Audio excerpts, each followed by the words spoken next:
So we just got some new color panels in. I'm not gonna lie, Yuji's hand looks pretty sick.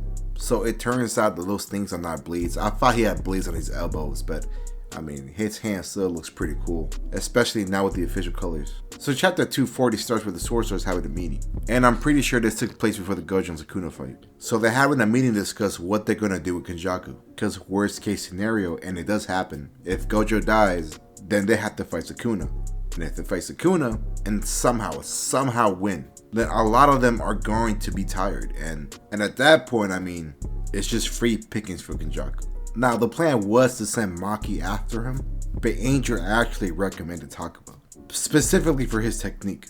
And at that moment, Angel was going to review his curse technique, but you know, it cut off. But the chapter gets quickly cut off to the fight, and we can still see that Takuba is still taking 0 damage for Kenjaku's curse technique. And we actually get to see more of Takuba's powers. Like for example, he thought it would be funny for Kenjaku to wear a bandana and shades, and they actually appear out of thin air. Like, do you not understand what that means? Like, this dude is creating stuff out of thin air, like, just because he thinks it's funny.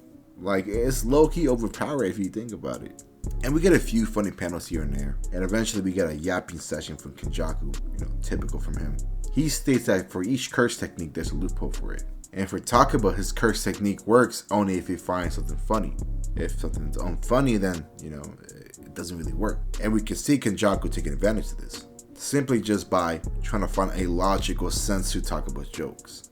It's basically like telling your friend a joke and him applying like real life to it. Like, it's a joke, man, it's not supposed to be taken seriously. Like, just enjoy it. And when this happened, it ruins Takuba's confidence, and at that point, Kenjaku can just take him down that easily. I mean, when you really think about it, Kenjaku out-comedian the comedian.